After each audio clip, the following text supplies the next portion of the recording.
ओम श्री परमात्मने नमः।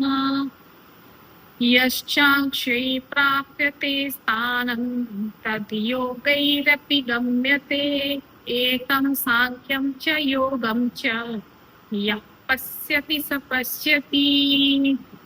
देखिए कितना अच्छा श्लोक है। जैसे मैंने कल भी कहा था, जैसे 4 और 5 श्लोक इकट्ठा जब कोई कोई लेता है और कोई कोई एक एक करके लेता है, लेकिन वो दोनों कनेक्टेड है, जैसे मैंने पूर्व में बोला था।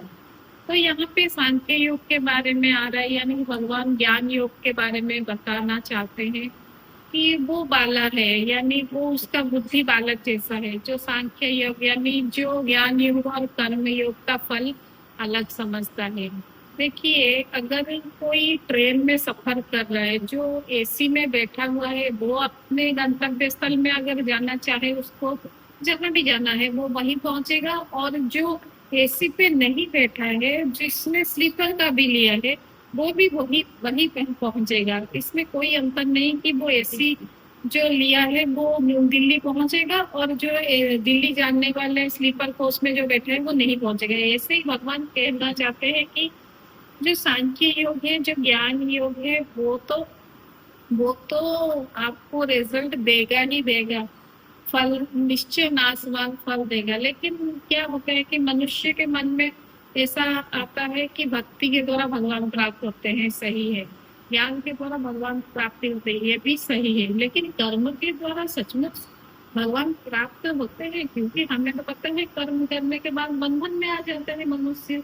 तो सच में क्या मनुष्य कर्म के द्वारा वो वो वो लक्ष्य प्राप्त कर लेते हैं? हाँ, यही पिछले और 4-5 श्लोका में भगवान बोल रहे हैं कि जो डिफरेंस समझेगा वो तो बालक बुद्धि है, लेकिन तुम समझो अभी कर्म योग, ज्ञान योग या भक्ति योग, जो भी योग हो, उसको अगर तुम सही से करो तो उसका जो फल है वो तुम्हें ब्रह्म ज्ञान को प्राप्त होगा।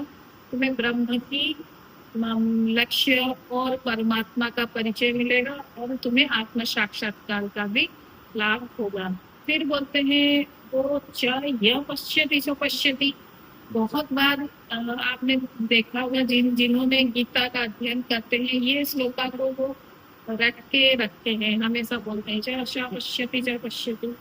यानी जो ये देखने का तरीका है ना, मनुष्य जो देखता है उसके बारे में यहाँ पे चर्चा है कि मनुष्य और भगवान के देखने में क्या डिफरेंस है। जैसे मनुष्य क्या होता है कि अगर शादी में किसने 500 रुपये दिया तो वो उसके ऑपोजिट में वही लिख के रखेगा और उसके शादी में वही 500 उसको लौटाएगा।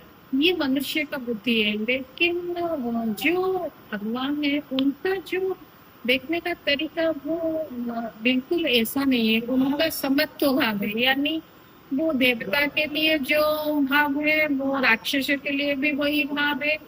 वो उनके जो भी जीव कल्याणकारी, जो भी जीव जगत में जीव है, सबके लिए एक ही प्रकार का उनका देखने का तरीका